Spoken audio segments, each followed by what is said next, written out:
Hello students, मेरा नाम है अनर्ग और आज हम पढ़ने वाले हैं ग्लोबल पोजीशनिंग सिस्टम, जिसे हम जीपीएस भी कहते हैं। और ये हमारा पार्ट रहेगा geography unit 5 MPPSC paper 1 mains 2020 syllabus के हिसाब से। तो चलिए देखते हैं मेरे साथ जीपीएस एग्जैक्टली होता क्या है और इसका कंपोनेंट्स क्या होते हैं, इसके एप्लीकेशंस कहाँ कहाँ होते हैं और किस तरह से इंडिया ने अपना खुद का एक जीपीएस सिस्टम बनाया हुआ है। तो चलिए शुरुआत करते हैं इस लेक्चर की। मैं हूं अनक जैन फ्रॉम नीतीश्री एकेडमी और इसके पहले के जो 2 वीडियोस हैं वो ज़रूर देखिएगा आप। एक होगा आपका रिमोट सेंसिंग के ऊपर और दूसरा होगा आपका जीआईएस के ऊपर। ये 2 वीडियो देखने के बाद आप तीसरा video in the series GPS देखिएगा ताकि आपकी अंडरस्टैंडिंग काफ़ी अच्छी हो सके। तो स्टार्ट करते हैं, जीपीएस होता क्या है, बेसिक डेफिनेशन से शुरू करेंगे।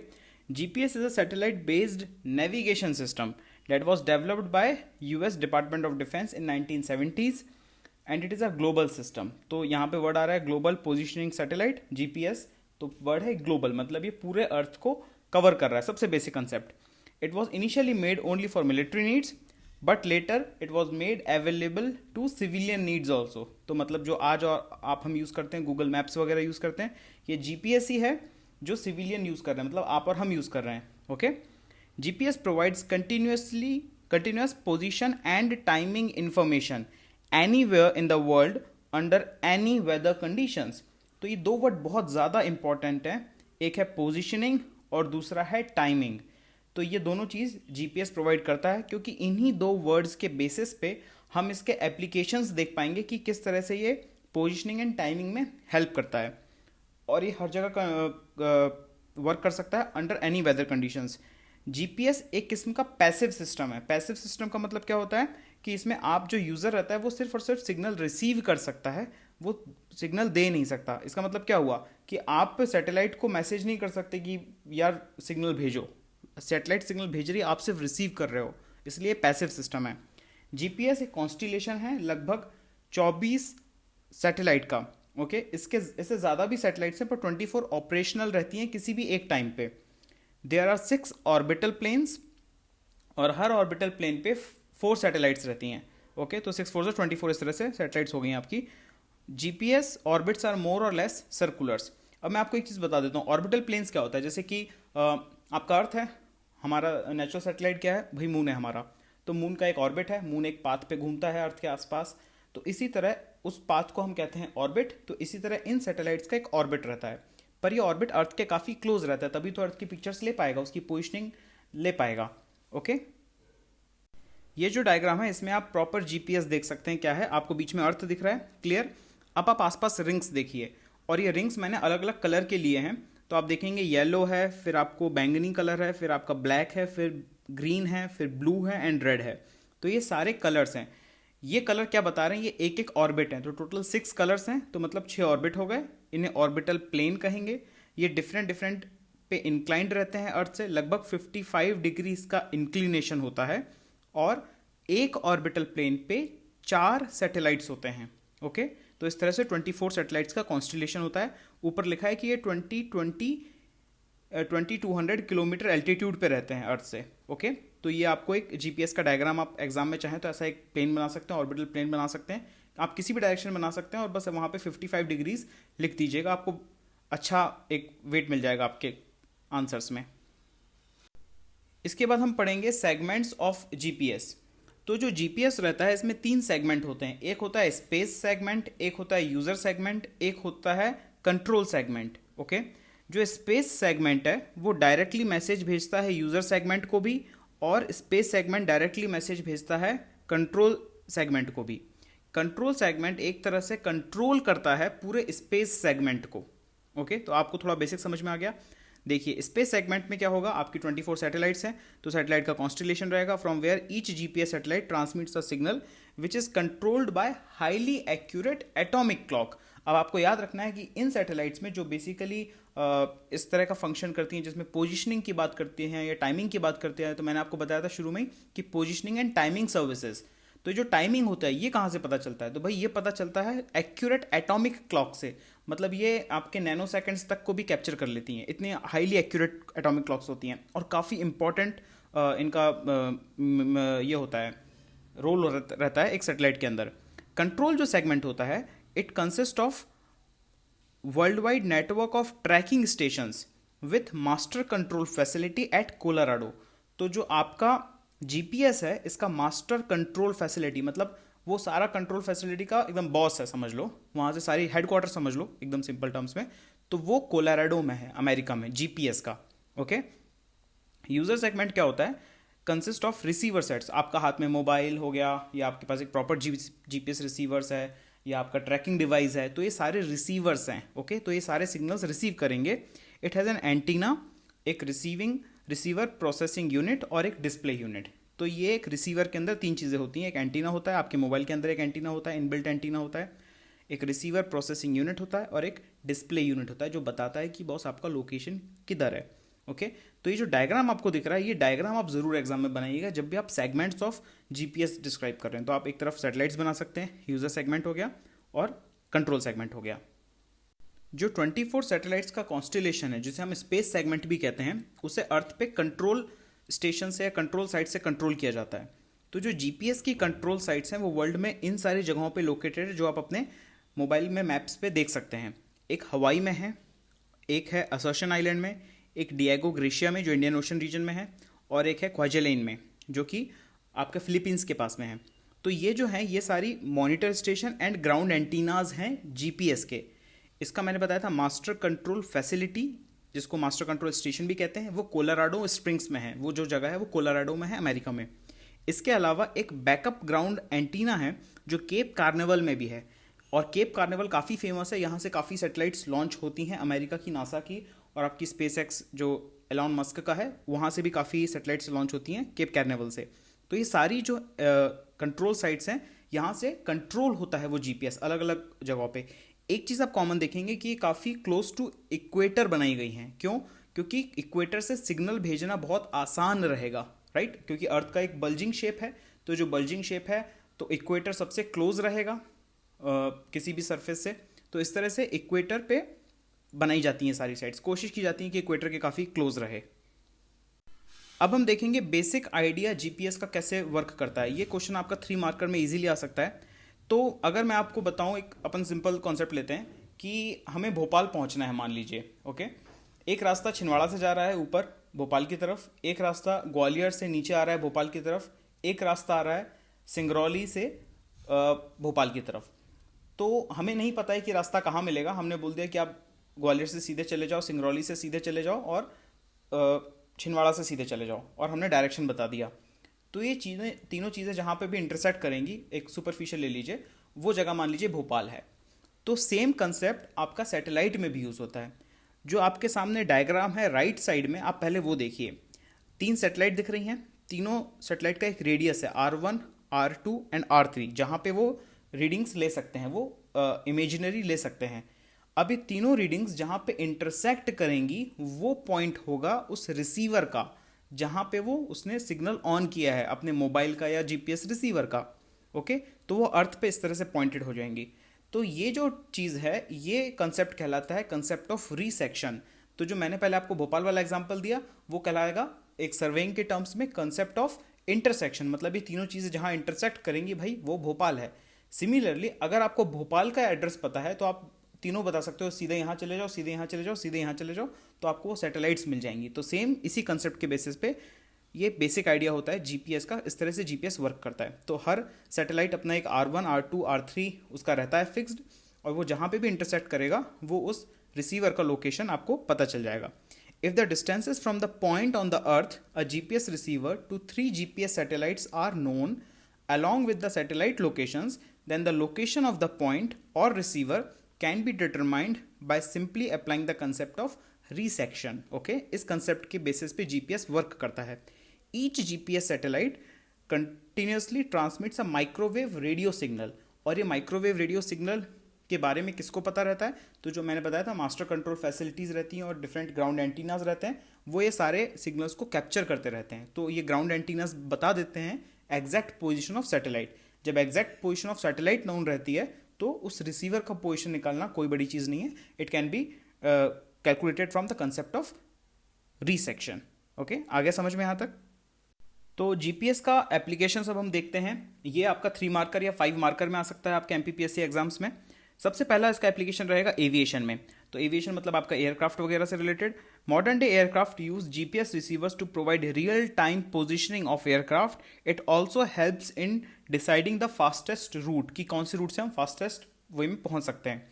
अब जीपीएस जो रहता है ये आपका प्लेन में भी अटैच रहता है, और दूसरा उस जीपीएस का लोकेशन ट्रैकिंग एटीसी करता है, जो एयर ट्रैफिक कंट्रोलर रहता है। आप देखते हो कभी भी एयरपोर्ट पे एक वो गोल गोल घूमता रहता है, वो क्या होता है, रेडार होता है। वो रेडार पूरे सिग्नल्स को कैप्चर करता है और उसके एग्जैक्ट लोकेशन वो सैटेलाइट डेटा के थ्रू बता देता है। फिर उसके बाद मरीन फील्ड में यूज हो सकता है, यूज बाय सी फेयरर्स, मतलब जो सी में जाते हैं, to navigate through waters to their destinations.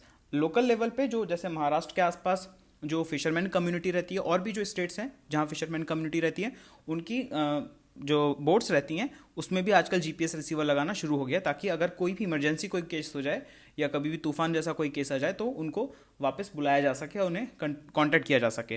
Farming में क्या होता है कि जैसे जिन लोगों के पास बहुत ज़्यादा बड़े बड़े फार्म्स होते हैं, तो वो एक पर्टिकुलर जगह पे जाके एक लोकेशन ट्रैकिंग के थ्रू फार्मिंग कर लेते हैं।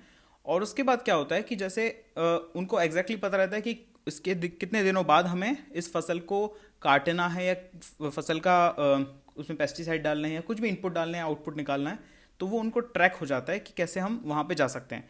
पर फार्मिंग में जीपीएस तभी इस्तेमाल हो सकता है जब बहुत लार्ज लैंड होल्डिंग्स हो। तो इसलिए इंडिया में फार्मिंग में जीपीएस उतना ज़्यादा इस्तेमाल नहीं होता, क्योंकि लार्ज लैंड होल्डिंग नहीं है। पर वैसे ही बड़े जो देश रहते हैं, डेवलप्ड कंट्रीज़ रहती हैं, अमेरिका हो गया और बाकी जो भी देश होते हैं, ऑस्ट्रेलिया हो गया, इन सब में काफ़ी हाई लेवल पे जीपीएस ट्रैकिंग यूज़ करते हैं फार्मिंग में। गाइडेड मिसाइल सिस्टम्स बहुत कॉमन यूज़ है, कि आप जो भी जैसे नाग मिसाइल है आपकी, एंटी टैंक मिसाइल है, वो भी गाइडेड है। तो गाइडेड है मतलब कि क्या हो गया, आपने एक जो आपका जहाँ पे आपको हिट करना है उसका टारगेट लॉक कर दिया, और आपने अपनी मिसाइल का टारगेट लॉक कर दिया, और उसमें वो टारगेट डाल दिया कि इस मिसाइल को कहाँ जाना चाहिए। तो वो गाइडेड जा सकती है और वो ट्रैक करते करते जाएगी और वहाँ पे जाके ब्लास्ट हो जाएगा। तो ये गाइडेड मिसाइल सिस्टम होता है। फाइनेंशियल सर्विसेज में कैसे यूज़ हो सकता है, to keep the trail of transactions using time accuracy. तो मैंने शुरू में आपको बताया था पोजीशन एंड टाइम, दो चीज़ें जीपीएस से पता चलती हैं। तो अगर आप फाइनेंशियल ट्रांजैक्शन करते हो कि यार 12:10 पे इस एटीएम से पैसे निकाले गए, फिर आप देखोगे कि उस अकाउंट में पैसे डाले कितने बजे गए। तो जाहिर सी बात है कि जो पैसे डाले गए वो उस टाइम का पहले होगा, तभी तो पैसे निकाले गए। तो इस तरह से वो ट्रेल जुड़ती जाती है कि ट्रांजैक्शंस हुए कैसे। लॉ एनफोर्समेंट में एप्लीकेशन इसका ऐसा है कि location of suspects and criminals आप यूज़ कर सकते हो। जो डेवलप्ड कंट्रीज़ हैं उनको जीपीएस रिसीवर के ऐसे ब्रेसलेट्स वगैरह पहना दिए जाते हैं पैर में या हाथ में। तो उसके बेसिस पे जो लोग पेरोल पे रहते हैं या बेल पे आउट रहते हैं, तो वो जो लॉ एनफोर्समेंट एजेंसीज हैं वो ट्रैक करती रहती हैं कि वो जो बंदा है वो कहाँ कहाँ जा रहा है, ताकि वो कहीं ऐसी जगह ना चली जाए जहाँ से मान लो जी उसका झगड़ा है, या उस जहाँ पे जाके कोई वो क्राइम ना कमिट कर दे। ओके, तो इस तरह से लॉ एनफोर्समेंट में भी यूज़ होता है। फॉरेस्ट्री में यूज़ होता है फील्ड डिजिटलाइज्ड सिल्वीकल्चर फीचर्स। तो मतलब फील्ड का डिजिटलाइजेशन करते हैं। Silviculture is science of forestry, और वो यूज़ होता है इसमें। वाइल्ड लाइफ हैबिटेट ट्रैकिंग, जैसे आपको पता है कि यार यहाँ पे एक पर्टिकुलर प्रजाति की चिमगादड़ काफ़ी मिलती है, तो आप उस जगह को ट्रैक कर सकते हो, उस जगह को मार्क कर सकते हो जीपीएस में कि यार ये इस जगह पे आप सीधे जाओगे तो आपको ये लोकेशन मिल जाएगी। क्योंकि जो आपके फॉरेस्ट होते हैं उसमें आपको फुट ट्रेल्स ही रहती हैं, मतलब छोटी छोटी पगडंडियाँ जिसे हम कहते हैं, वही रहती है। तो ढूंढोगे कैसे, कोई आपको ईस्ट वेस्ट नॉर्थ साउथ समझ में नहीं आ रहा, अब क्या करोगे। तो इसमें जीपीएस जैसी चीज़ें बहुत ज़्यादा अहमियत का रोल प्ले करती हैं। फायर स्पॉटिंग का भी काफ़ी इस्तेमाल होता है। अगर आप ऊपर से पोजीशन देख रहे हो तो आप देख सकते हो जीआईएस के थ्रू कि थर्मल फॉर्मेट में कुछ ना कुछ चेंजेस हुए हैं। अगर बहुत ज़्यादा हीट निकल रही है, वहाँ से इंफ्रारेड कैप्चर हो रहा है, तो मतलब फायर हुआ है।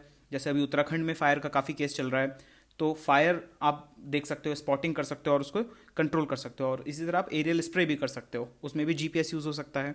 ओके, इसके अलावा सर्वेइंग में कैसे यूज़ होंगे कि लैंड बाउंड्रीज आप निकाल सकते हो किसी भी जगह का, किसी भी शहर का। और हाइड्रोग्राफिक सर्वे, ओशन के नीचे का सर्वे, रिवर के बेड के नीचे का सर्वे। अगर आपको वहाँ पे कुछ ब्रिज बनाना है तो आप एक पियर खड़ा करोगे एक, या कॉलम खड़ा करोगे, तो उसके ऊपर ब्रिज बनेगा, तो वो ब्रिज के नीचे का एक हाइड्रोग्राफिक सर्वे कहलाता है वो। तो ये सर्वेज आप यूज़ कर सकते हो। इमरजेंसी सिचुएशन में जैसे कि आप कार नेविगेशन, उबर, ओला, ये सब जीपीएस यूज़ करते हैं। आपके मोबाइल में जो गूगल मैप्स है वो भी एक जीपीएस है। सोलो ट्रैवलिंग आप कहीं कर रहे हो, अकेले आपको वांडरलस्ट है, आपको कहीं घूमना है, तो भी आप यूज़ कर सकते हो जीपीएस। तो ये सारे एप्लीकेशंस ऑफ जीपीएस हो गए। अगर आप इनको एक्सप्लेन करेंगे तो क्वेश्चन आपका 5 मार्कर तक जा सकता है।